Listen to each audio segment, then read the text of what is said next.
ये चीज़ सारे वहीं से कॉपी पेस्टेड है, जो भी पॉइंट्स हैं।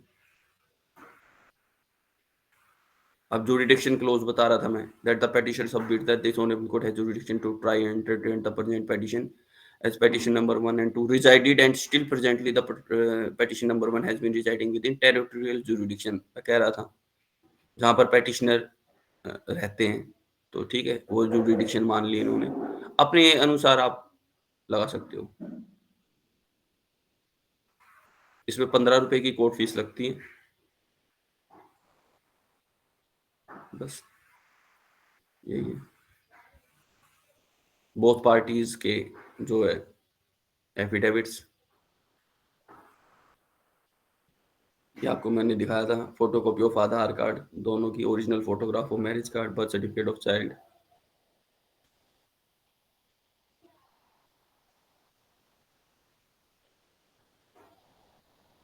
और जो ये रूपाली गुप्ता वर्सेस रजत गुप्ता वर्सेस रूपाली गुप्ता का केस था, जिसमें एफिडेविट दिया जाता है, ये इसी वजह से दिया जाता है कि कोई पार्टी बैक ऑफ ना करे, और बैक ऑफ करेगी तो उसके मतलब परिणाम भुगते, और किसी पे कोई दबाव में ही नहीं हुई चीजें, ये एफिडेविट इसी वजह से दिया जाता है। क्योंकि नहीं तो पार्टीज बोल देती है मेरे को दबाव में लिया गया था, जर्नली लेडीज बोल देती हैं, इसी वजह से ये एफिडेविट दिया जाता है।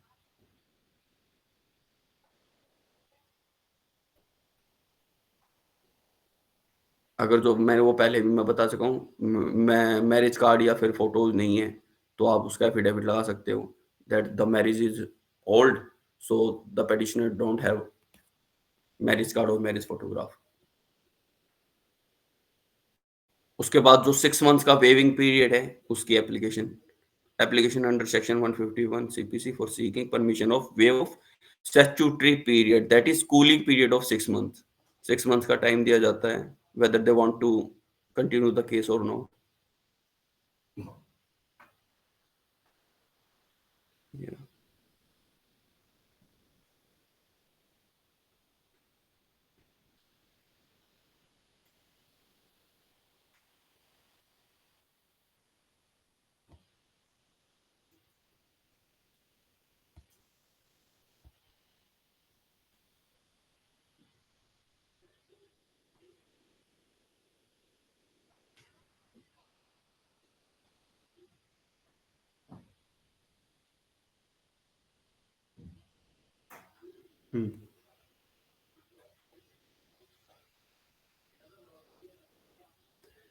अब वन बाय वन आपके डाउट्स लेंगे इस चीज से रिगार्डिंग, अगर किसी को डाउट्स है इस चीज को ना, डाउट्स को थोड़ा सिंक्रोनाइज वे में लेंगे, कि मतलब चॉइस क्रिएट ना हो, तो जिसको भी प्रिंस सर बोलेंगे ना, उसी का डाउट लिया जाएगा, तो प्रिंस सर इसमें थोड़ा हेल्प करें।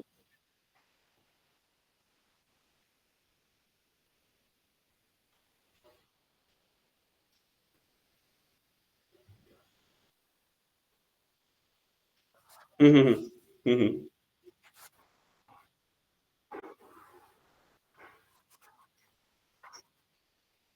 ठीक। हम्म।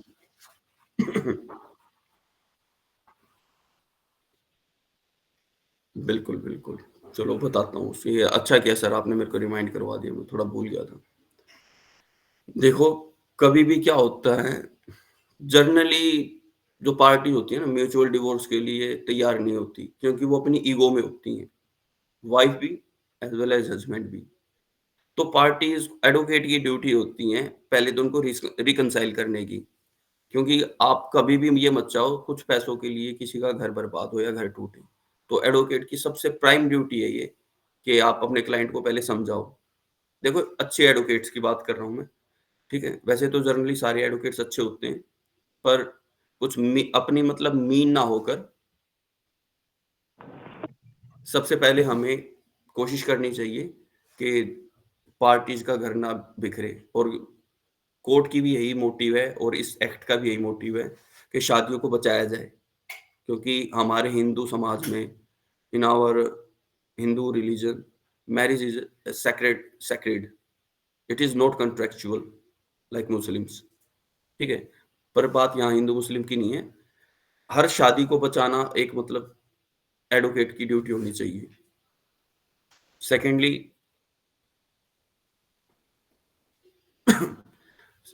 सेकेंडली अ, अगर जो मान लो कई बार ऐसी सिचुएशन इतनी रूइन हो जाती है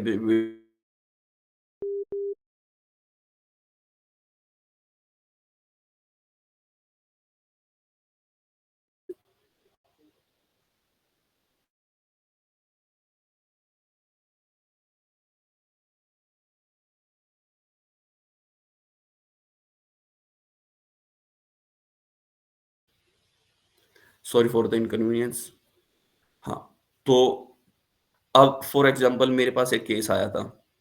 उसमें जो मैं वाइफ़ की तरफ से था, जो वाइफ़ के एलिगेशन थे कि उनके एलिगेशन थे कि जो उनके हस्बैंड हैं, वो एडल्टरी में हैं और सेकंडली वो घर पे मतलब कभी-कभी आते हैं जब उनका मूड करता है और उनके साथ क्रूरटी करते हैं। Cruelty in the sense economical cruelty और फिजिकल असॉल्ट। तो अब जैसे हस्बैंड से बात की मैंने कि भई आप देखो म्यूचुअली डिसाइड कर लो। अगर जो ये इतने सीरियस एलिगेशन हैं, अगर जो सच है एलिगेशंस तो मेरे को तो नहीं लगता क्योंकि एक बार अगर जो किसी औरत पे किसी को भी मतलब औरत पे हाथ उठाने का फिर औरत को मर्द पे हाथ उठाने का, हस्बैंड पे हाथ उठाने का, किसी को कोई राइट नहीं है, किसी को भी किसी पे मारने का। अगर जो आपको मतलब ऐसा लग रहा है भाई इतनी चीज़ें एक्सट्रीम लेवल पे चली चाहिए तो अच्छा है डिवोर्स हो जाए दोनों बंदों का। क्योंकि बहुत डिटेरियोरेट हो जाती है चीज़ें। अगर जो घर में इतना फिजिकल वायलेंस होता है तो बच्चों पे भी बहुत बुरा असर जाता है। तो मैंने उनको यही एडवाइस किया था।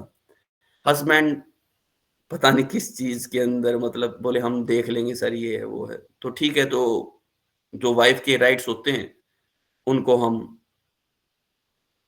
यूज़ करते हैं। तो एक टाइम के बाद जब मेंटेनेंस वग़ैरह जो बनती है, जो कि मेन क्योंकि फाइनेंस कभी भी कोई आदमी टूटेगा ना फाइनेंशियल प्रेशर से ही टूटेगा। जब उस पे फाइनेंशियल रिस्पॉन्सिबिलिटीज़ गिरेंगी तभी वो टूटेगा। तो हमने डीवी का डोमेस्टिक वायलेंस का केस फाइल किया था। जो भी उनके साथ असॉल्ट हुआ था, उसकी जो भी हमने रेमेडी थी वो उनको रेमेडी दिलाई। जिसके ठीक है सर कोर्स उसके बाद हमने टर्म्स एंड क्वाइस की थी और मैंने बोला जो आपको केस दिखाया था मैं उसी की बात कर रहा हूँ।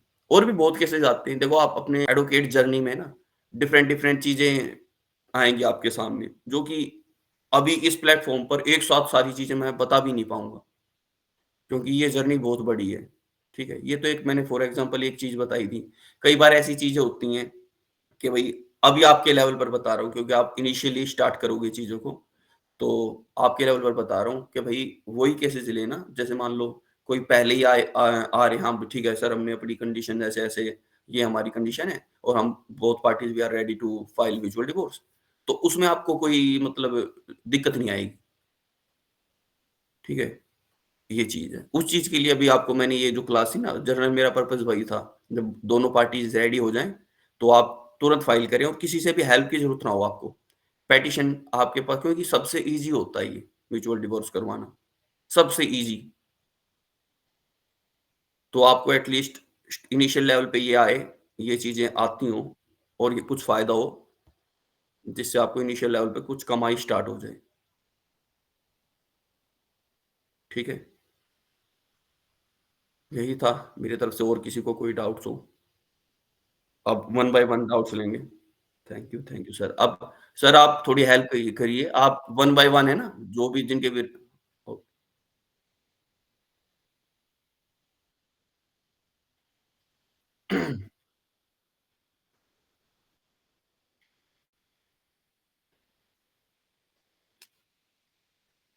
और मैं एक रिक्वेस्ट करूँगा थोड़ा प्रैक्टिकल प्रैक्टिकल क्वेश्चन पूछो ना, तो वो ठीक है।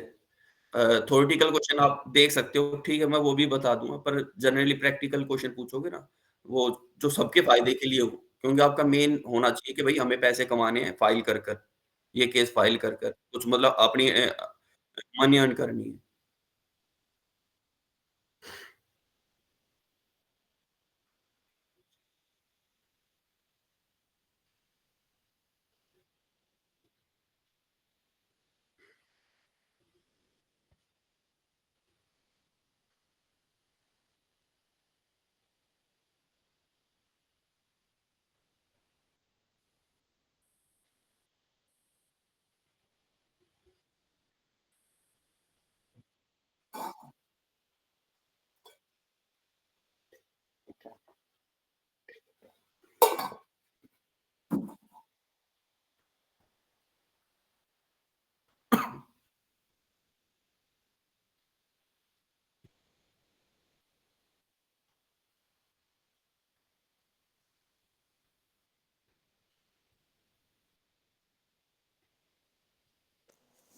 सर अगर ये जो टर्म कंडीशन डालते हैं सेटलमेंट डीड में, अगर वो पार्टी ने ब्रीच किया तो क्या उस पे भी कोई एक्शन होता है? बिल्कुल मैम, मैं बता रहा हूँ क्या एक्शन होता है। सबसे हम्म। पहले तो जो आपका सेटलमेंट डीड होगी ना, हम्म। उसमें ही आप एक क्लॉज़ डलवाओगे। In case of if any party breach that clause, या जो भी मतलब टर्म्स एंड कंडीशन ब्रीच करती है, उसके कॉन्सिक्वेंसेज़ क्या होंगे, ठीक है? ओके। एक तो कंटेम्प्ट ऑफ कोर्ट भी डलता है इसमें, ठीक है? ओके। और जो भी आप जस्ट फॉर एग्ज़ाम्पल ये करो, अगर जो मान लो कोई पार्टी ब्रीच करती है, तो वो हम्म। दूसरी पार्टी को 15 लाख देगी या 20 लाख देगी, ऐसा अमाउंट जो भी हम्म। आप डिसाइड करोगे, ठीक है? हम्म। अब फॉर सपोज़ करो, मान लो जैसे हस्बैंड ने ब्रीच कर दिया कोई, हम्म। ठीक है? तो जब तक हस्बैंड ब्रीच की कंडीशन को फुलफिल नहीं कर देता ना, हम्म। आगे उसकी सारी रेमेडी क्लोज़ हो जाएँगी। तो पर ये आपको मैं तभी बता रहा था, जो हम्म। सेटलमेंट डीड है ना, सबसे इम्पोर्टेंट पार्ट होती है इस केस में। हम्म। आप ओके। सेटलमेंट डीड को बहुत ध्यान से बनवाओ कि भाई इन केस ऑफ हम्म। ब्रीच क्या-क्या रेमेडीज़ हैं बोथ पार्टीज़ के पास। ओके। ये क्लॉज़ ज़रूर हम्म। डलवाना, अगर जो कोई ब्रीच करती है पार्टी, तो एक हेवी हम्म। अमाउंट जैसे 10 लाख, 15 लाख जो भी मतलब एक हम्म। आपको लग रहा है हम्म। उसमें, वो लिखवाओ हम्म। कि भाई ब्रीच करती ओके। है तो ये पार्टी दूसरी पार्टी को देगी। ओके। ओके सर, और वो फिर थैंक यू। अगर एग्जीक्यूशन, ठीक हम्म। है, एग्जीक्यूशन यस के सर। लिए लगा सकते हो आप। ठीक है, ठीक। ओके सर, टाइम पीरियड कितना लगता है अगर हम कोई म्यूचुअल डाइवोर्स फाइल करते हैं और उसे खत्म हुँ, हुँ। करने, मतलब खत्म होने तक कितना टाइम पीरियड लगता है एक म्यूचुअल डाइवोर्स को? मैंने अभी अभी जैसा आपने शायद थोड़ा-सा ध्यान से सुनते ना, तो क्लियर यस हो सर। जाती चीज़ें। सर नेटवर्क इश्यू हाँ, था, हाँ। हाँ, कोई बात नहीं, कोई बात नहीं। हम्म। मैंने अभी बताया था कि हम जैसे हम्म। मान लो हम्म। फर्स्ट मोशन की फाइल करते हैं अंडर सेक्शन हम्म। 13B1 में। ओके। अब क्या होता है, ओके। जैसे हमने फाइल की, तो हम्म। अ, दिल्ली के रिगार्डिंग बता रहा हूँ, एज़ पर मतलब आवर जुरिडिक्शन, हम्म। 1 या 2 दिन में हमारी डेट लिस्ट हो जाती है कोर्ट के सामने। तो हम्म। बोथ पार्टीज़ की स्टेटमेंट होती है ऑनेबल कोर्ट के सामने, ठीक है? ओके। प्रिंसिपल जज के सामने, दोनों पार्टीज़ की स्टेटमेंट हो जाती हैं। फिर फर्स्ट मोशन कंप्लीट हो जाता है। उसके बाद जो मैं बता रहा था आपको, म्यूचुअल जो सेटलमेंट डीड थी, ठीक है? उसमें हम कंडीशन लिखवाते हैं कि भाई both parties are irretrievable breakdown of marriage, तो इस वजह से इनकी मैरिज चल नहीं पाएगी। तो हम जो कूलिंग पीरियड होता है ना 6 मंथ का, आप पढ़ोगे ना ओके। Section hmm. 13 बी, आप yes section sir, yes. 13 B पढ़ोगे ना, उसमें सब क्लॉज़ 1 सब क्लॉज़ 2 हैं। तो हम्म। उसमें जो फर्स्ट मोशन और सेकंड मोशन के बीच में 6 मंथ का गैप होना मैंडेटरी है, ठीक है? ओके। पर उस जो 6 मंथ्स के पीरियड को हम एक एप्लीकेशन लगाकर, जो कि अंडर सेक्शन 151 सीपीसी में डलती है, उसको हम्म। वेव करवा सकते हैं, ठीक है? ओके। उस 6 मंथ्स के पीरियड को, कि भाई हम्म। इर्रिट्रेवेबल ब्रेकडाउन ऑफ मैरिज है, आगे मतलब इनको और इनकी है ना हैरेसमेंट ही हम्म। होगी, अगर जो 6 मंथ्स का टाइम भी होता है तो। ये पॉइंट डालकर आप हम्म। उसको जो 6 मंथ का पीरियड है हटवा सकते हो, और हम्म। फॉर सपोज करो 1 मंथ के हम्म। अंदर दोबारा पिटीशन लगा दो, या फिर मतलब 1 हफ्ते के ओके। अंदर दोबारा लगा दो सेकंड मोशन। ओके। फिर बस ओके सर। जैसे ही डिवोर्स होगा, वो आपको ये फ्री ऑफ कॉस्ट देनी पड़ती है। जो हम्म। प्रिंसिपल जो जज होते हैं ना, बोथ हम्म। पार्टीज को फ्री ऑफ कॉस्ट मिलेगी डिग्री, ओरिजिनल डिग्री। ओके। और ये राइट होता है, लेनी चाहिए। कई बार जनरली है ना कोर्ट में बोलते हम्म। हैं ठीक है आप सर्टिफाइड निकलवा लेना, नहीं, आपका राइट हम्म। होता है ओरिजिनल डिग्री हम्म। लेने का। हम्म। एक अच्छा एडवोकेट ओके। वही है जो अपने बुक्स बुक्स ओके। के आधार पर चले और अपने राइट उसको पता हो। ओके। ठीक। Okay sir, thank you so much sir. Next.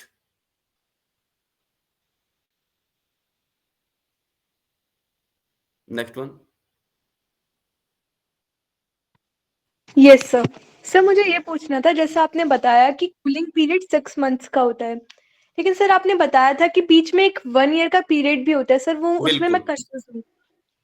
बिल्कुल। नहीं, अभी अभी आपका कन्फ्यूज़न दूर कर देते हैं। मैम, जो वो पीरियड 1 साल का पीरियड बताया था ना मैंने, वो पेटिशन को फाइल करने के लिए बताया था। फॉर सपोज़ करो मेरी शादी आज हुई है, ठीक है? आज ही मैंने अपनी वाइफ़ के साथ जैसे ही मतलब 1 दिन में ही मैंने ना हमारे कॉन्फ्लिक्ट्स होने लग गए, तो अब वाइफ भी बोलेगी नहीं मेरे को तो डिवोर्स लेना है। तो उस पीरियड के लिए बता रहा था मैं आपको, उस पीरियड के लिए 1 ईयर होना चाहिए। जब भी आप पिटीशन प्रेज़ेंट कर सकते हो कोर्ट के सामने, कोर्ट जाते ही पूछेगा भाई 1 साल शादी डेट ऑफ मैरिज लिखते हैं ना हम, जो पहला पॉइंट था मैंने उसमें क्या लिखा होता डेट ऑफ मैरिज कब है? तो उसमें सबसे पहले कोर्ट चेक करेगा, हाँ भाई डेट ऑफ मैरिज को 1 साल हो गया भाई शादी को। आप जैसे ही बोलोगे नहीं सर, अभी तो 2 ही दिन हुए हैं, तो जब ही बोल देगा चलो फेंक फेंक के मारेगा उसको कि चलो ये पिटीशन अभी नहीं है, 1 साल के बाद आना। ये पीरियड था और जो 6 मंथ का पीरियड था, वो था जैसे आपने फर्स्ट पिटीशन फाइल कर दी, ठीक है? उसके बाद था 6 मंथ का कूलिंग पीरियड। दोनों चीज़ों में डिफरेंस है। यस सब क्लियर है, thank you. Okay, next.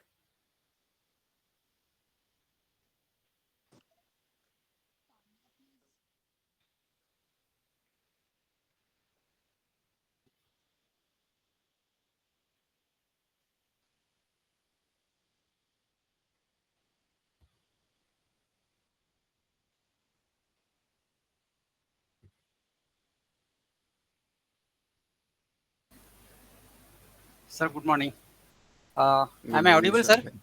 Yes sir, Yeah. Yes sir, Okay. Nice to So see you sir. my first question is how we calculate the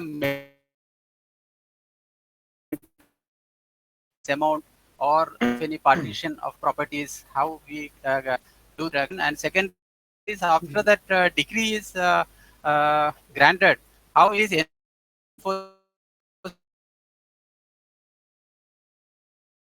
This is my two firstly sir, questions. जो आपने पूछा कि भाई property से related और permanent alimony से related, ठीक है? सर वो डिसाइड किया म्यूचुअल डिवोर्स क्या मैं अभी है ना खाली म्यूचुअल डिवोर्स की बात कर रहा हूँ। I am talking about mutual divorce only under section 13B and for contested divorce it is a separate thing sir, ठीक है? तो अभी खाली मैं ना आपको म्यूचुअल डिवोर्स से रिगार्डिंग बताऊँगा सर, कंटेस्टेड की क्लास लेंगे तब उसमें I will explain this doubt regarding to that part. तो अभी क्या है म्यूचुअल डिवोर्स के अंदर एक जो सेटलमेंट डीड बनती है जो मैंने अभी एक्सप्लेन किया था, उसमें अब म्यूचुअल का मतलब क्या हुआ? आपसी सहमति से। अब सर जो हस्बैंड चाहेगा आपसी सहमति से, वो वाइफ को देगा और वाइफ को जो मतलब एक्सेप्टेंस करनी पड़ेगी उस चीज़ के ऊपर, तभी तो म्यूचुअल हो रहा है। अगर जो वाइफ बोलेंगी नहीं मैं तो आधी जायदाद लूँगी, ये लूँगी, फलाना लूँगी, 1 करोड़ लूँगी, 2 करोड़ लूँगी, तो म्यूचुअल होगा ही नहीं। आप किसी भी कंसेंसस पे नहीं पहुँचोगे, ठीक है? मीटिंग ऑफ माइंड नहीं होगा आपका, जब तक आप कैसे म्यूचुअली होगा? म्यूचुअल का मतलब ही ये है कि भाई जब दोनों पार्टीज़ अपने सारे जो एक भी आयोटा ऑफ डाउट नहीं रहना चाहिए। सिंगल आयोटा ऑफ डाउट अगर जो है ना, सिंगल डाउट भी है, तो फिर म्यूचुअल नहीं होगा। उसी टाइम पे मतलब कॉन्फ्लिक्ट्स आ जाएँगे, वो बोलेगा ठीक है आप कंटेस्टेड ही लड़ो। म्यूचुअल का मतलब है सारी की सारी चीज़ें डिसाइडेड और जो भी मान लो फॉर सपोज़ करो मैं हस्बैंड हूँ और मैं अपनी वाइफ को ना एक प्रॉपर्टी देना चाहता हूँ और बच्चों के नाम पर एक प्रॉपर्टी करना चाहता हूँ। तो ये सारी चीज़ म्यूचुअल उसमें लिखवाएँगे हम, म्यूचुअल एग्रीमेंट जो हमारा होगा ना, सेटलमेंट डीड होगी, उसमें लिखवाएँगे कि so and so property I will transfer in the name of my wife and that the child 1 child 2 और जो भी है, ठीक है? ये चीज़ है। मतलब उसी में क्लियर होंगी ये सारी चीज़ें और इस फर्स्ट मोशन पे मैं जो प्रॉपर्टी के डॉक्यूमेंट्स हैं, जब तक सेल डीड करवा दूँगा इनके नाम पर सॉरी गिफ्ट डीड करवा दूँगा इनके नाम पर, ये चीज़। ये सारी चीज़ उसमें क्लियर हो जाती हैं। और सर अब तो सुप्रीम कोर्ट का फैसला भी आ गया, जो वाइफ वर्किंग है और कैपेबल उनको मतलब सेक्शन 25 के अंडर सेक्शन 25 सर, कई बार बंदे बोल देते अब तो मेंटेनेंस का अधिकार नहीं है, ये नहीं है, नहीं। वाइफ को मेंटेनेंस का अधिकार अब भी है क्योंकि एक ये फंडामेंटल राइट है, एक वाइफ का मेंटेनेंस का, फंडामेंटल बोल रहा हूँ सर मैं, ठीक है? फंडामेंटल राइट है मेंटेनेंस का वाइफ का, पर परमानेंट एलिमनी नहीं ले सकती अगर जो वर्किंग है वो है, ठीक है सर? अब और कुछ और दूसरा क्वेश्चन क्या था सर आपका? Sir, if the degree is granted, how it is enforceable? अच्छा। अब जब डिक्री हो जाती है तो सर वो डिवोर्स मिल ही जाता है, जैसे आपको डिक्री मिली, ठीक है? वो डिवोर्स हो गया सर। उसमें अब उसमें म्यूचुअल डिवोर्स के केस में बता रहा हूँ सर मैं, जब डिक्री मिली तो both parties are free to remarry. Clear, sir. Understood. Thank you, sir. Mutual divorce के रिगार्डिंग बता रहा हूँ सर मैं। आपका क्वेश्चन थोड़ा ना कंटेक्स्ट की तरफ जा रहा था, पर मैं खाली म्यूचुअल, मैं I am totally stick on the mutual divorce concept. Sure, sir. Okay. Next sir.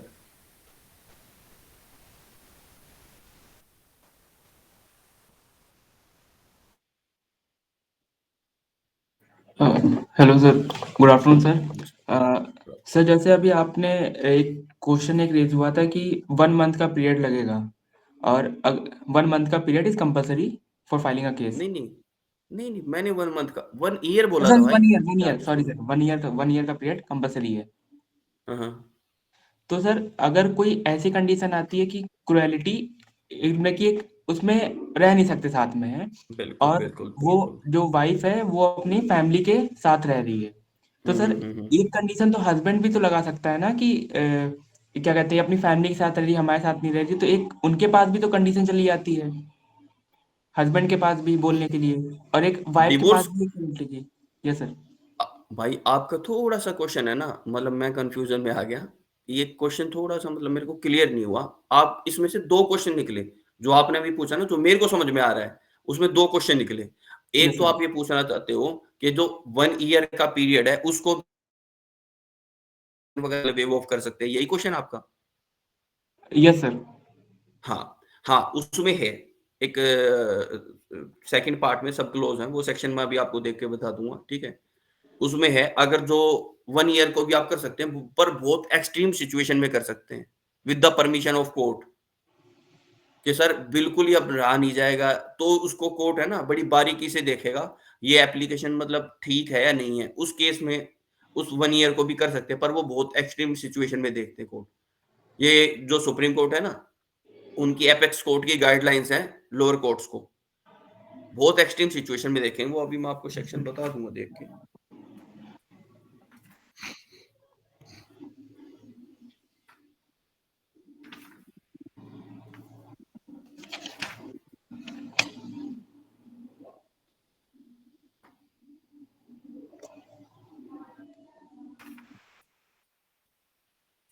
हाँ, ये रहा, सेक्शन 14 है। थोड़ा पढ़ देता हूँ इसको, है ना?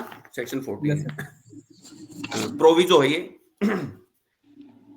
स्टार्टिंग से बताता हूँ। No petition for divorce to be presented within 1 year of marriage, जो मैं बता रहा था, ठीक है? Yes sir. अब क्लोज 1 क्या कहता है? Notwithstanding anything contained in this act, it shall be competent for any court. इस बात के बावजूद कि भाई कुछ भी कहा उस एक्ट में, it shall not be competent for any court to entertain any petition for dissolution of marriage by a decree of divorce, ठीक है? अब क्या है? Unless at the date of presentation of the petition, जो मैं कह रहा था, जिस दिन हम यस सर। प्रेजेंट कर रहे हैं पेटिशन, 1 ईयर हैज इलेप्स्ड, ठीक है, since the date of marriage. Yes जिस सर। दिन हम पेटिशन प्रेजेंट कर रहे हैं, 1 साल अगर जो इलेप्स हो गया तो कर सकते हैं, अगर जो नहीं हुआ तो नहीं कर सकते। पहला पहला पॉइंट। ओके अब जो आपका क्वेश्चन है उसका आंसर इसी में है। प्रोवाइडेड, प्रोविजो मतलब प्रोवाइडेड दैट द कोर्ट में upon application made to it in accordance with such rules as may be made by the high court in that behalf, allow a petition to be presented before 1 year has elapsed. आगे यहाँ पर yes high sir. Court जो है, मतलब इसमें rules बना देगा अपने अपने स्टेट के लिए। कर सकते हो, पर कब कर सकते हो? Allow a petition to be presented before 1 year elapsed since the date of marriage on the on अब ग्राउंड क्या है? On the ground that the case is one of exceptional hardship to the petitioner. समझे? Yes. Exceptional hardship है, मतलब exceptional condition में करते हैं, और of exceptional depravity on the part of the respondent. But if it appears to the court at the hearing of the petition that the petitioner obtained leave to present the petition by any misrepresentation or concealment of nature of the case, इसका मतलब कई बार क्या होता है ना, मैं तभी कह रहा था यार एक्सेप्शनल केसेस में करते हैं, इसी वजह से थोड़ा कम पार्ट में बताया था ये, नहीं तो पूरा पढ़ के बताता भाई। क्या कई बार क्या करते हैं ना, अब लव बर्ड्स होते हैं जो शुरू शुरू यस सर। में मतलब शादी कर लेते हैं। एक मेरे पास केस आया था, चलो एक थोड़ा फनी है, थोड़ा फनी तो नहीं है मतलब, ठीक है। क्या हुआ था, 2 क्लाइंट थे मेरे, उनकी मैंने शादी करवाई थी। लव मैरिज थी, बोले सर शादी करवा दो। और शादी के लिए मैं बता देता हूँ, लड़की की साल 18 लड़की की एज 18 साल, लड़के की लिए एज 21 ईयर्स होनी चाहिए। तो मैंने उनकी शादी करवा दी, ठीक है? शादी करवाने के मतलब होया हुआ यार 1 हफ्ता ही हुआ होगा। वो दोनों मेरे पास खड़े हो गए और बोले सर डिवोर्स करवा दो। अब सर मेरे को कुछ नहीं रहना, पैसे चाहे कितने ही ले लेना आप हमारा डिवोर्स करवा दो। तो मैं वही बता रहा हूँ, कई बार कंसीलमेंट आप लगा देते हो, आप ज़्यादा समझते हो, पर जज समझ जाते हैं कंसीलमेंट की हुई है या मिसरिप्रेजेंटेशन की हुई है, वो अलाउड नहीं करते जनरली। वो बहुत ही एक्सट्रीम सिचुएशन में देखेंगे, बारीकी से देखेंगे कि भाई इनको मतलब ज़रूरत है या नहीं। और दूसरा क्वेश्चन क्या था आपका, ये क्लियर हो गया? Yes sir, it's all clear. हाँ, हाँ, चलो ठीक और है। सर दूसरा क्वेश्चन ये था कि वो क्वेश्चन तो इसमें क्लियर हो गया वाला, सेकंड क्वेश्चन भी। और चलो, सर एक क्वेश्चन और था कि जैसे मेरे घर के एक सीन ऐसे ही क्रिएट हुआ था कि उसमें अच्छा, जो अच्छा। हस्बैंड था वो वाइफ की मतलब कि प्रॉपर रिकॉर्डिंग्स करना या फिर उसे उकसाना और उस पर फिर फाइट करके उसको रिकॉर्ड प्रोवोकेशन, करना। Yes sir. समझ गया, तो समझ गया। तो ये सब चीजें करके और उसके बाद जब फाइल करते हैं पिटीशन है तो उधर से फाइल पिटीशन होती है कि इन्होंने क्रुएलिटी की ये वो प्रूफ है। हुँ, तो हुँ, सर हुँ। ऐसी चीजों पे अगर वाइफ की तरफ से कुछ फाइल होती हुँ, हुँ। थोड़ा क्या चीज़? जैसे जैसे वाइफ की तरफ से प्रूव हो रहा है कि इन्होंने मेंटल क्रुएलिटी की है, परेशान किया हाँ, है, हाँ। तब हाँ, हाँ। ये रिएक्शन जो है इन्होंने रिकॉर्ड किया है। तो हुँ, हुँ। ये ग्राउंड एक प्रूफ करने का रिकॉर्ड बन जाता है। ये थ्योरी में तो नहीं आता, ये प्रैक्टिकल उसमें प्रूफ होती है। तो मैं सर बता देता हूँ, यस सर। समझ गया अब आपका क्वेश्चन क्या है। कई बार क्या होता है, बहुत चालाकियाँ चलते हैं, मतलब वैसे तो नहीं चलनी चाहिए। एक मैरिज में बता रहा था सेक्रेड है, यस पवित्र सर। रिश्ता होता है, ठीक है? अब आज के टाइम पर क्या करते हैं, उकसाते हैं, उकसाएँगे, पहले खुद तो बुरा-बुरा बोल देंगे कुछ भी, मतलब उसके फॉर सपोज़ करो उसके घरवालों के बारे में या फिर मतलब कुछ भी दहेज के बारे में, ये दिया, वो दिया, एक्स, वाई, ज़ेड मान लो। उसके बाद यस क्या सर। करेंगे, फिर वो करेंगे अपना तो पार्ट रिकॉर्ड करेंगे ही नहीं, तो यस दूसरी पार्टी का आप रिकॉर्ड करेंगे, ठीक यस है? सर। आपने एक एविडेंस एक्ट में कौन से सेमेस्टर में हो भाई आप? Sir first semester. अरे! अ, एक एविडेंस पढ़ोगे ना आप, उसमें एक यस रेस सर। गेस्टे का पार्ट आता था। अब तो अधिनियम कोई दूसरा वो बन गया। इंडियन एविडेंस एक्ट की बात कर रहा हूँ मैं। ओके। खैर अब भी रेस गेस्टे है, सेक्शन चेंज हो गया होगा, ठीक है? एक रेस गेस्टे का पार्ट आता था। उस रेस गेस्टे में क्या था, कभी भी जज कोई भी चीज़ देखते थे ना, तो पूरी चीज़ देखते थे। ये नहीं कि एक पार्ट देखा और उसी पे फैसला कर दिया। Yes sir. जो भी रिकॉर्डिंग हो ना, वो कंप्लीट होनी चाहिए। ये नहीं कि अपना पार्ट काट के या फिर उसका प्रोवोकेशन, तो जज पूछेगा ना, भाई ये पागल तो है नहीं, इसने खुद ही बोल दिया कुछ भी, आपने भी तो कुछ कहा होगा ना, वो पार्ट कहाँ है? आपने वो पार्ट रिकॉर्ड क्यों नहीं किया? तो इनएडमिसिबल हो जाएगी, वो चीज़ रेलेवेंट नहीं रहेगी। Okay sir. ओके अब क्लियर सर हो रेस्ट गया। वो जस्ट का सेक्शन 4 है भारतीय साक्ष्य अधिनियम।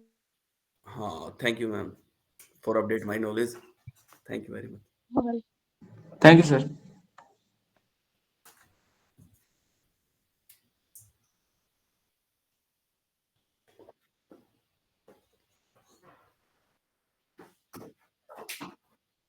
हुँ, हुँ, हुँ।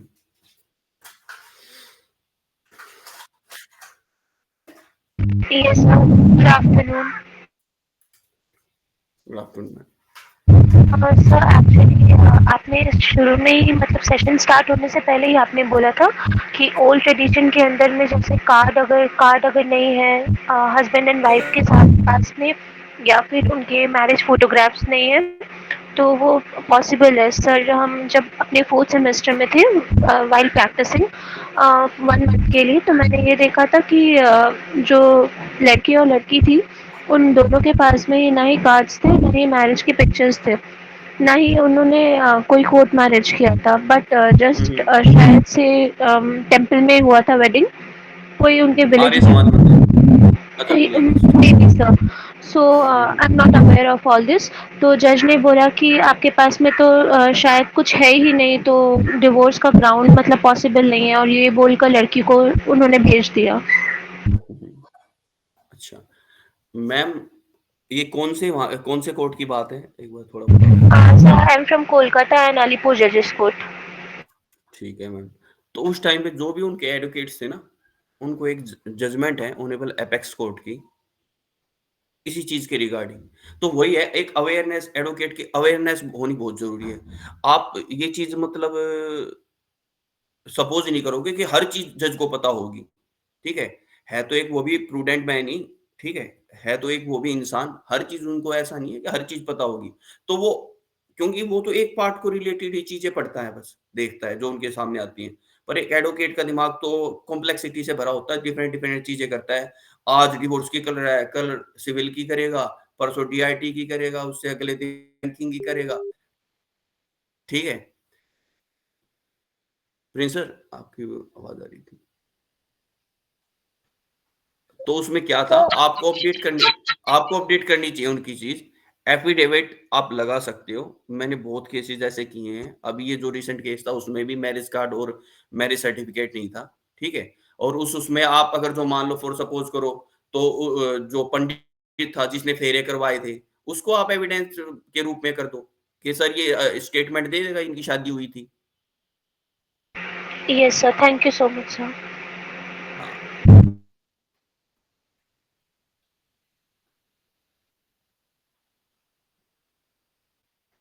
अभी हैं कि नहीं?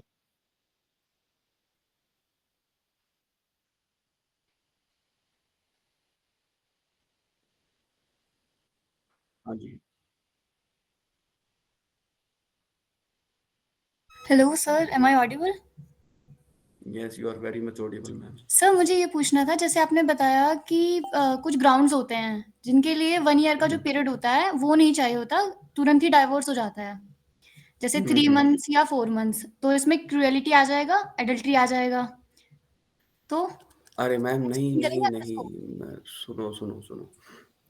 जो जैसे मैंने है ना, आप समझो पहली बात, जब भी शादी होती है हस्बैंड और वाइफ की, ठीक है? उसके बाद अंडर सेक्शन 14 एचएम में 1 साल का पीरियड मैंडेटरी होता है, मतलब बहुत ज़रूरी होता है। एक्स उसमें लिखा हुआ था वर्ड, मैंने जो अभी पढ़ा भी था। एक्सेप्शनल हार्डशिप के उसमें, ठीक है? बहुत ही मतलब वो जज बहुत बारीकी से देखेंगे वो चीज़। कि भाई डिवोर्स ले सकते हैं या नहीं ले सकते। मैं खाली अभी है ना म्यूचुअल की बात कर रहा हूँ मैम। आप सारी चीज़ है ना, जो भी क्वेश्चन आ रहे हैं वो कंटेस्टेड से रिलेटेड आ रहे हैं। वो ओके। मैटर ऑफ ट्रायल है, वो सारा मैटर ऑफ ट्रायल है, ये एडल्टरी, क्रूअल्टी, ठीक है? ये 13(1) का है, ये 13(b) का, इससे कोई भी मतलब नहीं है। वो दूसरी जो मैं जोए सर को बता रहा था, वो सारी चीज़ें ना कंटेस्टेड डिवोर्स की तरफ चली जाती हैं, जो कि मैटर ऑफ ट्रायल है। अब एडल्टरी बोल दिया आपने, आपने बोल दिया भई एडल्टरी है, तो एडल्टरी को प्रूव कैसे करोगे? बहुत हार्ड प्रूफ, मतलब सबसे ज़्यादा मुश्किल होता है एडल्टरी को प्रूव करना। अब मान लो फॉर सपोज़ करो, एक वाइफ़ है, वो अपने कलीग के साथ बैठी है। हस्बैंड ने उसका फ़ोटो ले लिया और बोल दिया जी ये तो इसके साथ एडल्टरी में है। तो वो प्रूव हो गया? ऐसे नहीं होता मैम। एडल्टरी को प्रूव करना ना सबसे मतलब मेजर टास्क होता है मेरे ओपिनियन में। Okay, thank you very much sir.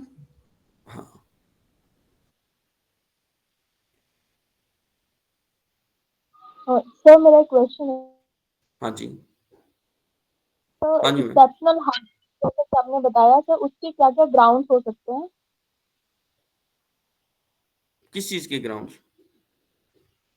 Sir जैसे आपने बताया कि एक्सेप्शनल जो हार्डशिप होती है under section 14 of BS sorry Hindu marriage act. 14, हाँ 14, तो सर सेक्शन एक्सेप्शनल 14। हार्डशिप की कंडीशन में जज डिवोर्स ग्रांट कर सकते हैं, राइट? बिल्कुल मैम, पर वो बहुत एक्सेप्शनल केसेज़ में देखेंगे। वो ग्राउंड्स जज मतलब अपने विवेक से देखेंगे कि भाई ये बिल्कुल रह सकते हैं, नहीं रह सकते। बिल्कुल ये ऐसा है कि भाई एक दिन में रहेंगे, एक-दूसरे का कत्ल कर देंगे। अब तो म्यूचुअली इनका हो रहा है आराम से। तो उस चीज़ में ये चीज़। सर उनकी कंडीशंस क्या-क्या होंगी कि उनकी किस कंडीशन सडन कुछ भी हो सकती है मैम। कुछ फॉर सपोज़ करो, फॉर एग्ज़ाम्पल मान लो, जैसे मान लो अ एडल्टरी का ही लगा लो, इस बेस में मैं बता देता हूँ। अब क्या है, हस्बैंड को कोई और लड़की पसंद आ गई, अब वो उसके साथ मतलब रिलेशनशिप में आ गया, ठीक है? तो और वो कह भी रहा हाँ भाई मैं तो इसी लड़के जैसे मान लो ए और बी की शादी हो गई और ए को सी पसंद आ गई, ठीक है? तो ए बोलेगा नहीं मैं तो सी के साथ ही रहूँगा, अब मेरे को तो पसंद ही नहीं है, ये है, वो है, ठीक है? अब क्या करेगी, बी बोलेगी ठीक है, तो भाई कंटेस्टेड में नहीं जाते हैं, जो अपने प्रूफ हम लगा देते हैं जज के सामने कि भाई इसको सी बहुत पसंद अच्छी आ है गई, सी यार। से शादी करना मैंने चाहता देख है। लिया होगा। अरे भाई कौन? Kindly mute your mic, Devesh Shukla.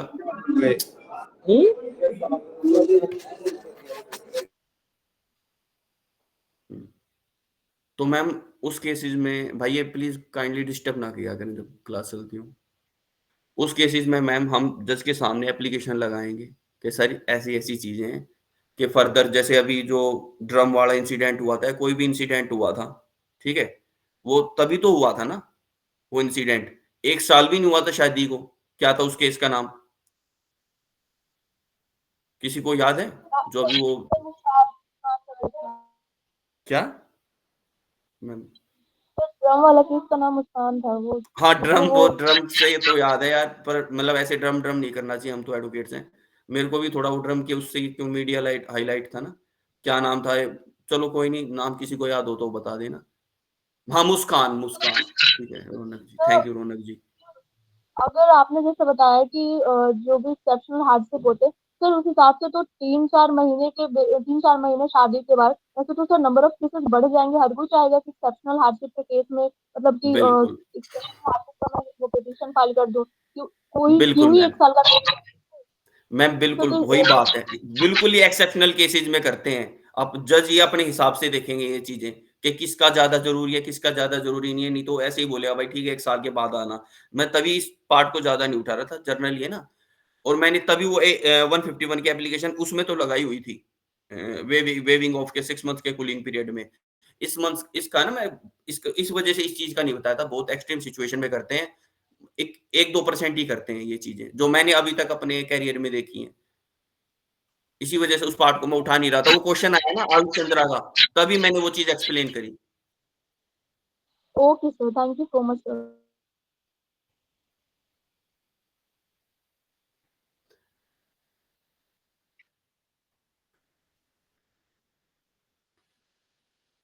हम्म। अभी दिया तो था यार, सुन, अभी जो बताया था, जैसे वो ड्रम वाली सिचुएशन थी, मुस्कान वाला केस था, ठीक है, जिसमें उसने, मैं वही तो बताया था, वो एप्लीकेशन लगा सकती थी मुस्कान कि भाई मेरे को इसके साथ नहीं रहना, ठीक है, म्यूचुअली डिवोर्स ले सकते थे वो, कि भाई इसके बाद हम या तो मैं कुछ कर लूंगी, या मतलब ऐसी चीजें आप लिख सकते हो भाई, एक एक्सट्रीम सिचुएशन पे जज को तो बता सकते हो ना। हेलो सर, बट ये तो नहीं था ना, उसने तो कुछ लगाया ही नहीं मुस्कान ने, उसने डायरेक्ट मर्डर हाँ कर दिया हाँ, अपने हस्बैंड का। अरे भाई मैं वही तो कह रहा हूँ, मैं अगर वो एग्जांपल दे रहा था, एक खाली मिनट सर, एग्जांपल। अगर वो लगाती तो वो क्या लगाती, क्योंकि उसकी लव मैरिज थी अपने हस्बैंड से, मर्चेंट नेवी में था वो। नहीं, लव लव मैरिज कहाँ थी मैम? सर कौन लव सा मैरिज केस थी मेरे को थोड़ा उनकी, ना, मुस्कान अच्छा दस्तूरी मेड से जो थी, उनकी लव मैरिज थी, अच्छा मर्चेंट वो नेवी में नीर, था उसका हस्बैंड, और उसका अफेयर था जो तांत्रिक वगैरह कुछ था उसका हस्बैंड। तो सर मैं ये पूछ रही थी कि जैसे उनकी लव मैरिज थी तो इसमें क्या ग्राउंड लगेगा, या फिर कोई और एग्जांपल आपने एक्सपीरियंस किया हो अपने मतलब। तो मैम वो तो 1 साल से काफी हो गया था, 1 साल से तो ज्यादा ही हो चलिए गया था सर, हम उस एक वाले साल केस का भी को। नहीं लगाते हैं, हम मान लेते हाँ हैं हाँ, शादी उसका के लगाते, सुनो मामले में ही सुनो कुछ मैम ऐसा। मैम, जी। खुशी शर्मा जी, मैंने मेरी गलती थी, मैंने है ना एक ओके। वो केस मिक्स कर दिया।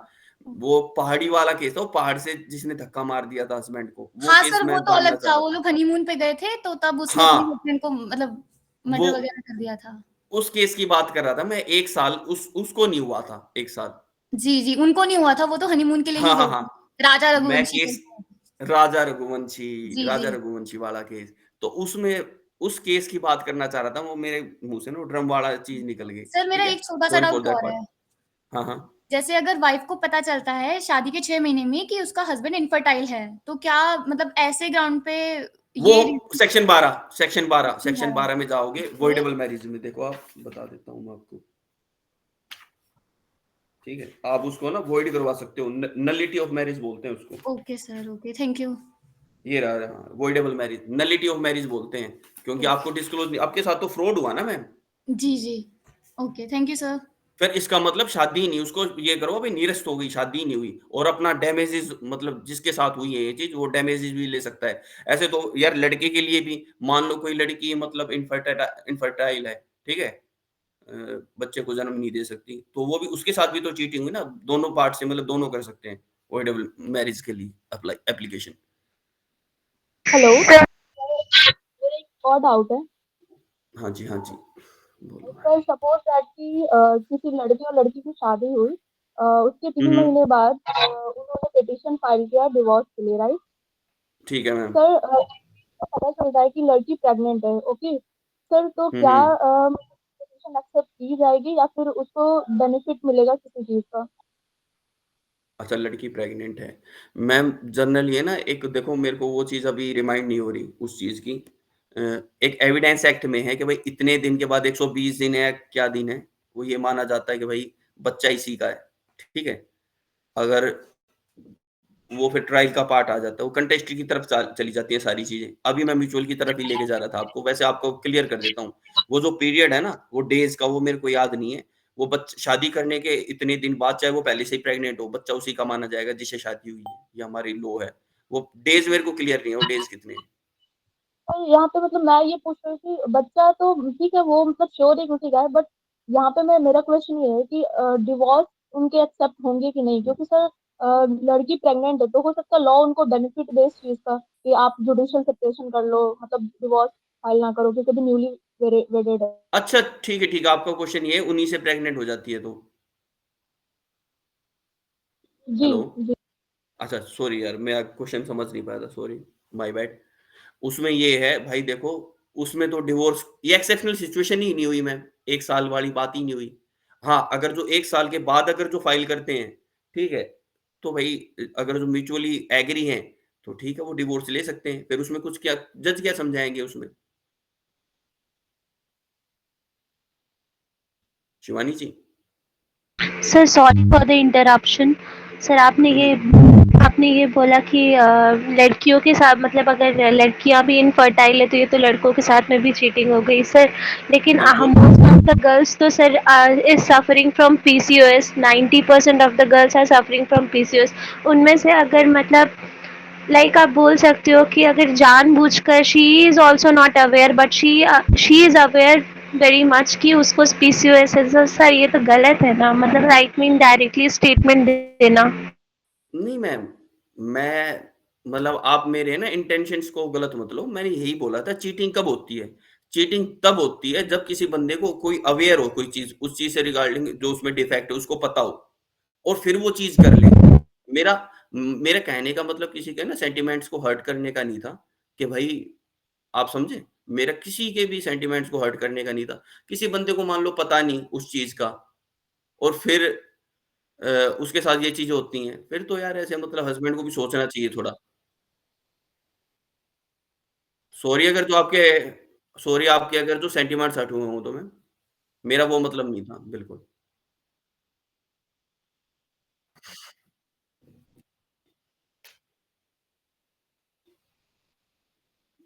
क्यूरेबल है, क्यूरेबल है।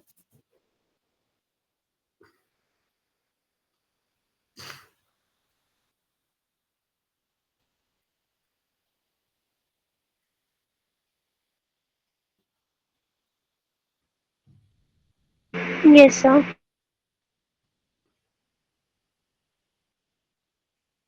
बिल्कुल, बिल्कुल।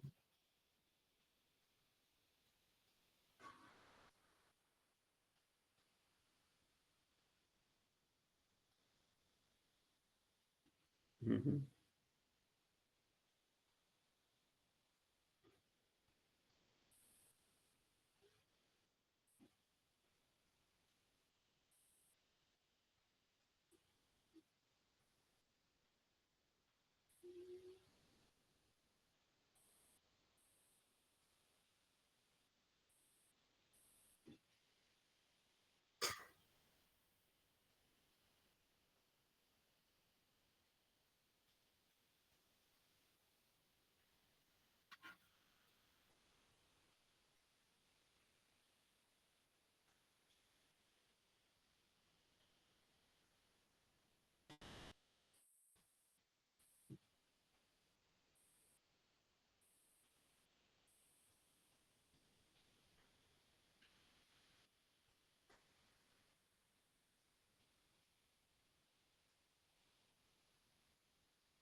लीव कर सकते हैं। Hello sir. सर जैसे हम लोग कॉलेज स्टूडेंट्स में हैं, तो अभी हम लोगों को थ्योरी के साथ किन-किन चीज़ों पे और चीज़ों पे ध्यान देना चाहिए जो हम लोग को फ्यूचर में हेल्प वेरी करे? गुड क्वेश्चन, वेरी तो गुड सर क्वेश्चन। ऐसी चीज़ों पे सर थोड़ा कर दीजिए।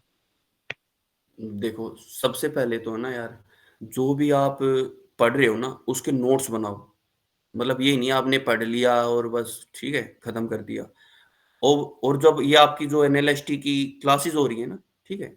जो भी मैंने पैटिशन दिखाई, ठीक है? या फर्दर आपके आगे जो क्लास होंगी, अब भाई 4 क्लास होंगी, उनमें हम जितना बता सकते हैं, उतना ही बताएँगे। पर ये है, आगे जो बैच आते हैं ना, उनमें भी जॉइन करने की कोशिश करो। उससे क्या फ़ायदा होगा आपको? क्योंकि हर बैच में है ना यार, हम भी सीख ही रहे हैं। क्योंकि एक एडवोकेट है ना, हरदम सीखता ही रहता है ज़िंदगी भर, जब तक वो मर नहीं जाता या फिर प्रैक्टिस छोड़ नहीं देता। वो हरदम स्टूडेंट ही रहता है लॉ का, ठीक है? हम भी लर्निंग स्टेज में जो हम सीख रहे हैं, वो आपको सिखा रहे हैं। हमारा पर्पज़ ये है कि आपको मतलब हेल्प मिले, पहली बात। तो मेरा ये मानना है, जो भी हम सिखा रहे हैं ना आपको, उनको यार लिंक करें उन चीज़ों को। जैसे ये पढ़ा आप मैंने आपको सिखाया 13 बी का, हिंदू मैरिज एक्ट। अब उसको बेशक आपके फर्स्ट सेमेस्टर में आया, सेकंड सेमेस्टर में आया, नहीं आया, ठीक है? एक पढ़ाई अलग चीज़ है, पास तो यार कोई भी हो जाएगा 2-4 एग्ज़ाम पढ़ के। रात को भी पढ़ोगे, जब भी पास हो जाओगे ध्यान से। पर मेन है सेल्फ सफिशिएंट बनने का। अब उन चीज़ को ना लिंक करो यार, अब सर ने ये चीज़ बताई तो यार 13 बी मैं पढ़ के देखता हूँ। अब जो पढ़ के देखोगे ना तो नई-नई चीज़ें आएँगी, नए-नए डाउट्स आएँगे दिमाग में। भाई ये चीज़ सर ने बताई थी, हाँ, ये डाउट मेरा क्लियर हो गया। अब मेरे आगे जब भी मैं लॉ करूँगा तो ये मेरी चीज़ें ना मेरे सामने मतलब पहले से बनी हुई हो कि मेरे पास तुरंत ऐसा कोई केस आए बोले हाँ, मैं करूँगा भाई इसको। कि सर ठीक है, थोड़े कम पैसे दे मतलब कम पैसे तो क्या जो एक फिक्स अमाउंट है उतना ही लेना चाहिए। एक ये मैं कर दूँगा सर आपका। आप सेल्फ सफिशिएंट हो जाओ। तो मैं यही रिक्वेस्ट करूँगा आगे भी जो बैचेज़ आए ना उनको जॉइन करो और जो नई-नई चीज़ें हैं ना, नई-नई चीज़ें सीख के जो आप पढ़ रहे हो उससे इंटरलिंक करो। तभी आपका फ़ायदा है। यहाँ सीख के और फिर वहाँ इंटरलिंक नहीं करे तो कोई फ़ायदा नहीं। Yes sir. Thank you sir. There is one question that is last question. Basically जैसे फ्राइडे को क्लास हुआ था तो मेरा क्लास छूट जाता है, जैसे वर्किंग में है तो हुँ, क्या हुँ। उसकी रिकॉर्डिंग अवेलेबल रहेगी? जैसे आज का क्लास भी मैं अभी लेट ज्वाइन किया हूँ, हुँ, हुँ। तो रिकॉर्डिंग अवेलेबल हो पाएगी क्या? सर वो प्रिंस सर बताएँगे, ये उनका पार्ट है। प्रिंस सर अ, हाँ जी।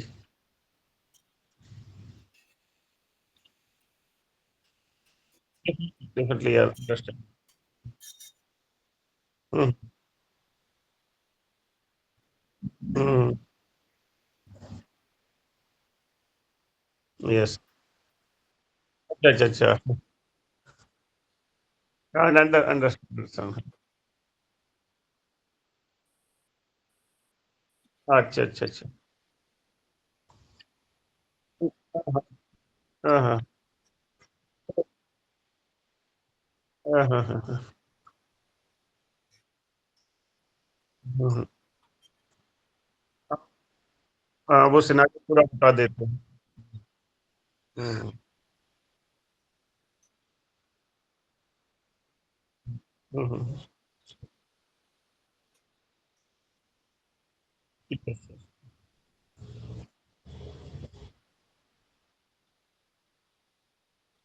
जैसे पब्लिक में आप नहीं भी डालते, जैसे मैं खुद ही वर्किंग एडवोकेट हूँ, तो उसमें जैसे आप मुझे लगता है जैसे ये क्लास मिस हो गया, तो मुझे लगता है नहीं मुझे होना चाहिए था या फ्राइडे क्लास मिस हुआ, तो इस तरह से आप शेयर कर सकते हो पर्सनल में, पब्लिकली नहीं डालें तो कोई कोई प्रॉब्लम नहीं, मैं भी एडवोकेट हूँ, तो ज़ाहिर-सी बात प्राइवेट आप चीज़ें। समझ सकते हो सर। आप इस वज़ह से बेटर बेटर चीज़ों को समझ सकते हो सर। कई बार है ना फ्लो में जैसे कोई क्वेश्चन हाँ, पूछा तो होता है फ्लो में चीज़ें सर। रियलिटी निकल जाती हैं चीज़ें, जो रियल चीज़ें होती हैं ना वो निकल जाती हैं और तो वो उसको डालना पॉसिबल नहीं होता सर। इस हाँ, वज़ह से मैं रिक्वेस्ट करता हूँ सभी स्टूडेंट्स, सभी इंटर्न से सॉरी सभी मेरे फेलो से कि भाई काइंडली है ना लाइव क्लासेस जॉइन करने की कोशिश करें क्योंकि इसमें जो चीज़ मिल जाएँगी ना और हुँ, उसको इंटरलिंक ज़रूर करें। जैसे आयुष चंद्रा का क्वेश्चन था, क्या फ़ायदा होगा सर? तो यही हुँ, फ़ायदा होगा जब इंटरलिंक करोगे अपनी स्टडी से और कमलेश सर भी बता देंगे उस चीज़ से रिलेटेड कि भाई यस। जब जब तक आप इंटरलिंक नहीं करोगे ना चीज़ों को अपनी पढ़ाई को, हुँ, सारी हुँ, बुक, सारी चीज़ें इससे भाई इससे अलग है ना तो जज बाहर जा सकता, ना हम बाहर जा सकते। ठीक है? यस। तभी मैं कह रहा था, अब कमलेश सर भी बताएँगे आपको, जैसे फॉर सपोज़ करो जो डिवोर्स डिक्री मिलती है ना, बोल देते हैं भाई ठीक है आप सर्टिफ़ाइड नहीं भाई आपका राइट है, इसमें हुँ, सेक्शन है, आप वो सेक्शन बोल के आप माँग सकते हो, आप ओरिजिनल डिग्री आपके क्लाइंट को दिलाना आपका मतलब राइट है। ठीक। सर एक okay, thank you sir. Okay sir. भाई ये last okay, okay.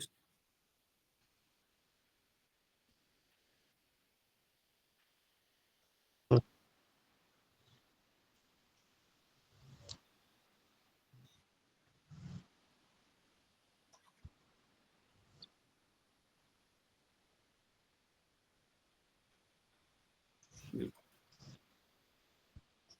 Yes sir.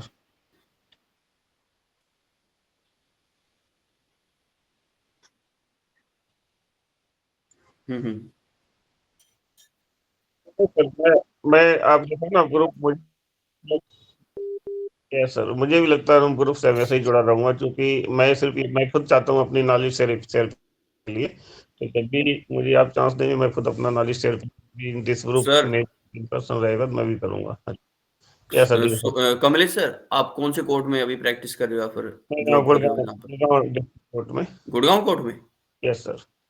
तो सर ठीक है, आप अपना है ना एक बार नंबर, आप एक बार अपने जो डिटेल्स हैं एक बार प्लीज़ सर को शेयर कर देना, वो आपको ग्रुप में ऐड कर देंगे, है ना? मैं भेज दूँगा और मोस्टली अभी हम रेरा रिलेटेड केसेस है मेरे, मोस्टली हुँ, रेरा के। हुँ। हाँ, हरेरा ना? अच्छा, वहाँ हरेरा का देखते होगे ना सर? यहाँ रेरा देखते हैं। हाँ, मैंने अभी यूपी रेरा का एक केस करवाया था सर। अच्छा, अच्छा। हाँ, वो भी डिस्कस करेंगे, बताएँगे आपको। ठीक, ठीक, निश्चित जब भी रहेगा। आप वैसे इन पर्सन भी कभी-कभी रहता है ना कि नोएडा को हाँ जी, आना हाँ जी, हाँ जी। आ जाऊँ ऐसा कोई प्रॉब्लम नहीं। हाँ, तो सर हाँ,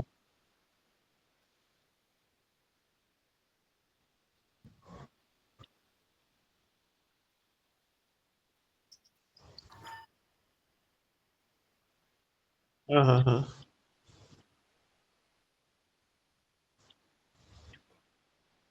हुँ, हुँ, हुँ।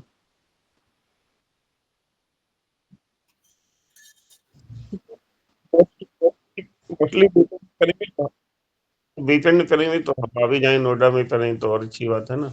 और वी निश्चित are very happy sir, we आऊँगा आर और very happy if you join. कुछ साथी आना चाहें साथी को भी लेके आऊँगा, है ना? बिल्कुल सर, श्योर। हाँ, हाँ। जो भी देखो, और भी मैं बता रहा हूँ, जो भी हमारे फेलो एडवोकेट्स हैं, जो भी हाँ, हमारे साथ एनएलएसटी के माध्यम से जुड़े हुए हैं, आगे आने वाले बैचेज़ में या पीछे बैचेज़ में या अभी, हुँ, वो हुँ, भाई अपने नंबर और अपना ये लिख के भाई advocate so and so court, ठीक है? अपना जहाँ पर भी वो प्रैक्टिस करते हैं, जो भी जॉब करते हैं, वो हुँ, प्रिंस सर को पर्सनली उनके नंबर पे एक बार बता दें, जिसको उनका एक हमारा ग्रुप है एडवोकेट्स का, उसमें हुँ, ऐड करें और जो भी केसेज़ आते हैं, जैसे वहाँ का केस है तो उनको दे दिया, उनको रेफर कर दिया, समझे? इस हुँ, तरह से हुँ। हेल्प हो जाए यार एक-दूसरे की। यस सर, यस, ठीक है सर, अभी आप कर देना कमलेश सर, यस और अब लास्ट डाउट ले लेते हैं प्लीज़, है ना? मेरे को भी एक बार डॉक्टर के पास जाना, थोड़ा तबीयत सर। खराब है सर मेरी। एक शिवानी रिक्वेस्ट था। Ma'am,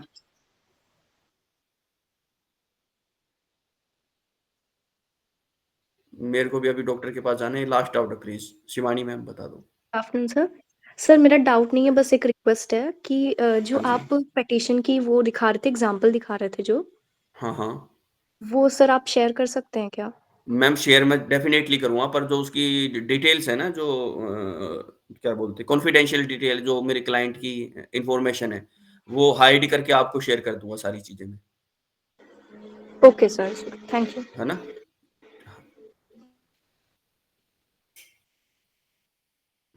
thank you. बिल्कुल सही। Okay, thank you. Bye. Thank you sir.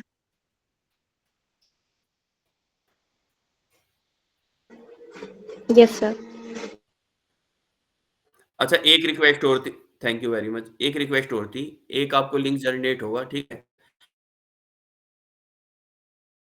मैं बता रहा हूँ मैं, सब मेरे को मोटिवेशन मिलता है, अगर जो आप फीडबैक उस पे दो, मैं ये नहीं कह रहा भाई देखो, ट्रू होने चाहिए वो चीज़ें, कि आप बताओ उसमें कि सर ऐसे इम्प्रूव कर सकते हो, ऐसे मैं पढ़ता हूँ, एक-एक आपके रिव्यूज़ को पढ़ता हूँ मैं ध्यान से, भाई मैं कैसे अपने आप को इम्प्रूव कर सकता हूँ।